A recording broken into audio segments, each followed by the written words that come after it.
Good evening, you're watching the news from the Sultanate of Oman television. First, the headlines. His Majesty Sultan Haytham bin Tariq sends a cabal of greetings to His Majesty the King of Jordan and receives a cabal of thanks from the custodian of the two holy mosques. The Minister of Health affirms that no case of coronavirus is recorded in the Sultanate and urges not to travel to the affected areas.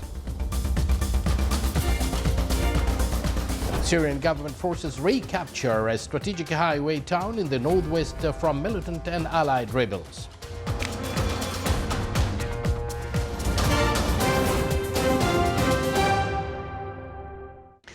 Good evening once again, and thank you for joining us. And now, live from this news center of the Sultanate of Oman television, here we present to you the details. His Majesty Sultan Haytham bin Tariq sends a cabal of greetings to His Majesty King Abdullah II Ibn al-Hussein of Jordan on the occasion of his birthday. His Majesty the Sultan also received a cabal of thanks from the custodian of the two holy mosques, King Salman bin Abdul Aziz Al Saud of Saudi Arabia, in reply to a cabal of condolences sent by His Majesty the Sultan on the death of His Highness Prince Bandar bin Mohammed bin Abdul Rahman Al Saud.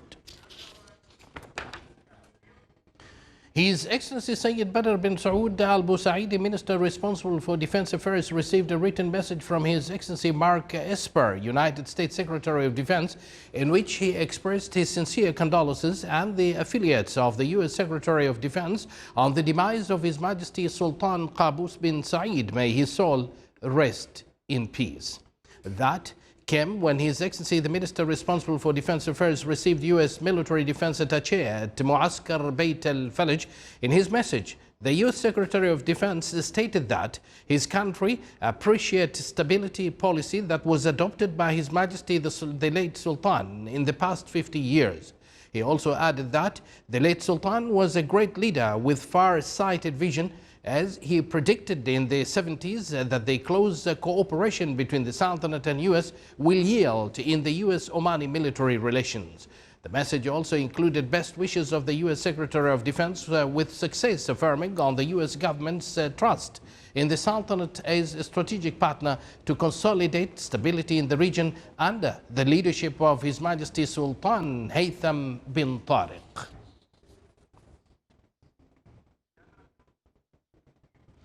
His Excellency Pankaj Saran, Indian Deputy National Security Advisor, praised the Sultanate's efforts in achieving peace and security in the region. That was revealed when he was received by His Excellency Sayyid Badr bin Saud bin Harb Al Busaidi, Minister responsible for Defense Affairs at Muaskar Bayt al-Falaj. During the meeting, they reviewed fields of existing cooperation between the two countries and discussed matters of mutual concern.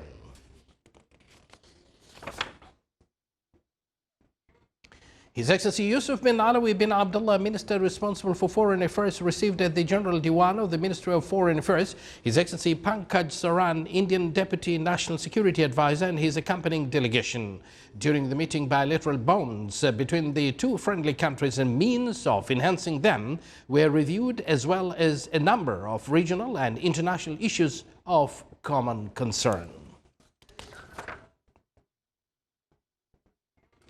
The Ministry of Health affirmed its readiness and preparedness of the health sector's establishments to deal with any suspected new coronavirus cases. This came during second meeting of the ministry to discuss latest developments of the spread of coronavirus. It also reviewed the precautionary measures to combat the virus and discussed the preparations and emergency plans at the land, sea and air outlets and existing coordination between the Ministry of Health and various bodies concerned. It was affirmed during the meeting the need to the readiness of the emergency plans of the public health at the level of all governorates and the importance of coordination among health bodies in the governorates. The meeting was chaired by His Excellency Dr. Ahmed bin Mohammed Al Saidi, Minister of Health.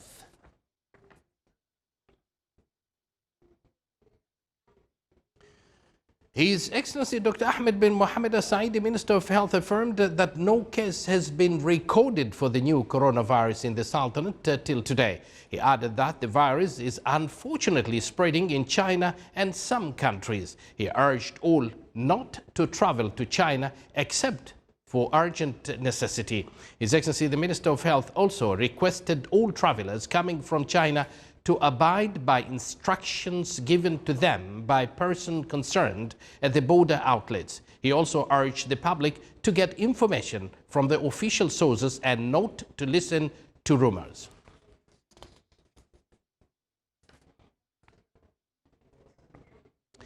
Ministry of Agriculture and Fisheries Wealth organized a workshop to discuss opportunities of employing the national manpower, the agriculture, fisheries and livestock activities and challenges facing those working in these activities. The workshop aimed to empower national manpower and acquainting companies working in the agriculture and fisheries wealth with the tasks of the specialized work teams to enable national manpower. The ministry, through this workshop, seeks to uplift the contribution of agriculture and fisheries wealth to the gross domestic product of the Sultanate. The workshop was presided over by His Excellency Dr. Hamad bin Saeed Al Aufi, Minister of Agriculture and Fisheries Wealth.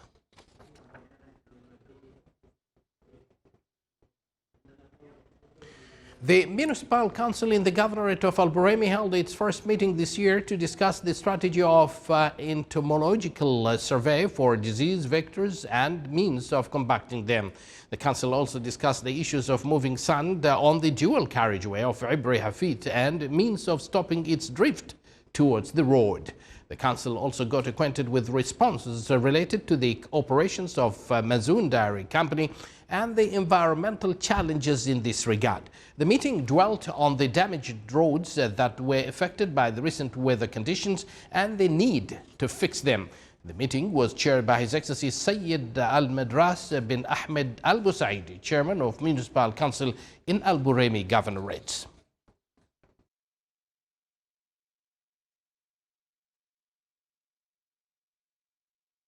فيا أبناء عمان الطاهرة في كل مكان، يا جنودها البواسل في كل ميدان، استعدوا بارك الله فيكم لمواصلة المسيرة بكل عزم وإصرار وقوة ومضاء، فعمان بحاجة إلى المزيد من البذل والعطاء والتضحية والفداء والعمل الجاد المثمر البناء.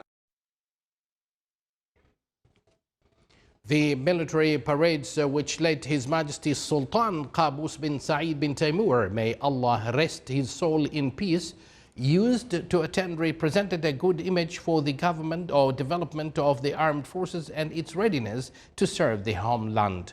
These parades embodied the capability of these forces and modern equipment they have thanks to the great care accorded by the late His Majesty Sultan Qaboos to the armed forces.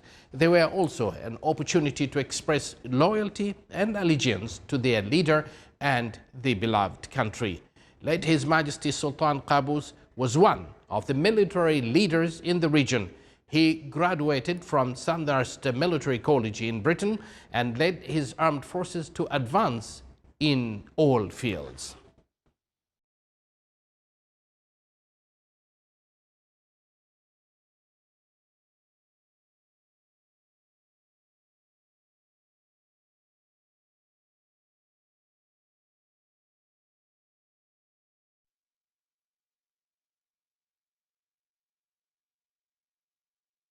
فيا أبناء عمان الطاهرة في كل مكان، يا جنودها البواسل في كل ميدان، استعدوا بارك الله فيكم لمواصلة المسيرة بكل عزم وإصرار وقوة ومضاء، فعمان بحاجة إلى المزيد من البذل والعطاء والتضحية والفداء والعمل الجاد المثمر البناء. Still to come in our news bulletin. The coronavirus epidemic has killed 132 people, infected nearly 6,000 and spread to some 15 countries, and the airlines halt or reduce China flights.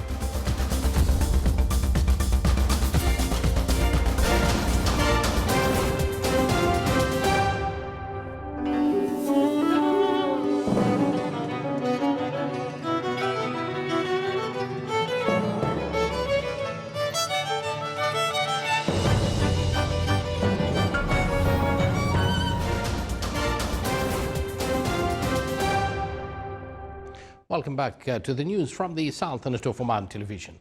Palestinians criticized U.S. President Donald Trump's plan today, saying his proposal to create a Palestinian state imposed strict conditions while allowing Israel to maintain control of long contested West Bank settlements. Trump announced his plan for Israeli-Palestinian peace yesterday at a White House event with embattled Israeli Prime Minister Benjamin Netanyahu standing at his side. It includes what Trump called a 4-year freeze by Israel on new settlement activities. Trump set in motion a 4-year timeline for Palestinians to agree to security arrangements with Israel, halt attacks by militant groups, and set up governing institutions in order to establish a Palestinian state with its capital in Abu Dis, a part of East Jerusalem. Abu Dis is a West Bank village just east of Israeli municipal boundaries. For Jerusalem, Palestinian living in Abu Dis are cut off by high concrete Israeli security wall and checkpoints. Palestinians reject any proposal that does not envision a Palestinian capital in all of East Jerusalem, which includes the walled old city. United Nations Secretary General Antonio Guterres said the United Nations remains committed to supporting Palestinians and Israel in resolving their conflict on the basis of United Nations resolutions, international law, and bilateral agreements. Guterres said the United Nations is also committed to realize the vision of two states living side by side in peace and security within recognized borders on the basis of the pre-1967 borders. Bahrain said it supports all efforts towards achieving just and comprehensive solution on the Palestinian issue. Turkey strongly rejected the U.S. plan, describing it as an annexation plan aiming to destroy the two-state solution and seize Palestinian territories. Germany's foreign minister is reacting cautiously to the Middle East peace plan, saying it raises questions that need to be addressed. Russia's foreign minister Sergei Lavrov is calling for multilateral efforts to helping negotiate peace in the Middle East. Syrian government forces recaptured a strategic highway town in the northwest from militant and allied rebels today in the latest blow to the country's last major opposition bastion, Marit al-Nu'man, or al-Nu'mam, a former anti-government protest hotspot turned ghost town after weeks of bombardment, lies on a key highway connecting the capital to second city Aleppo. The M5 highway has long been in the sight of the government as it seeks to revive a moribund economy ravaged by almost 9 years of war. Government forces, which now control around 70% of Syria, have repeatedly vowed to retake the entire country, including Idlib. To the north of Marit al-Nu'man, the front line had been pushed back to within 10 kilometers of the town of Saraqib, the next stop on the M5 highway. Today, UN envoy Geir Pedersen visited the foreign ministry in Damascus. Countries began evacuating their citizens today from the Chinese city hardest hit by new virus that has now infected more people in China than were sickened in the country by SARS or by SARS. The number of confirmed cases jumped to 5,974, surpassing the 5,327 in mainland China during the SARS outbreak in 2002-2003. The death toll rose to 132, which is still lower than the 348 people who were killed in China by SARS. Scientists say there are still many critical questions to be answered about the new virus, including just how transmissible and severe it is. The United Arab Emirates, home to long-haul carriers Emirates and Etihad, reported its first case today in members of a family who had come from Wuhan. The sources of the new virus and the full extent of its spread are still unknown. However, the World Health Organization said most cases reported to date have been milder, with around 20% of those infected experiencing severe illness. British Airways said today it is halting all flights to China, joining several Asian carriers that are either suspending or significantly cutting back services. Seoul Air and Indonesia's Lion Air are halting all flights to the country. Others carriers, including Finnair, Air Cathay Pacific Air, India, Jetline, Asian, Korean Air, are slashing services. This is the Sultanate of Oman television. Before we end tonight's bulletin, here are the main points once again.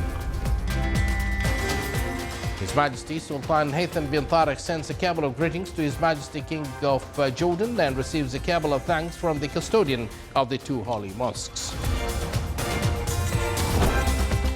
Minister of Health affirms that no case of coronavirus is recorded in the Sultanate and urges not to travel to the affected areas.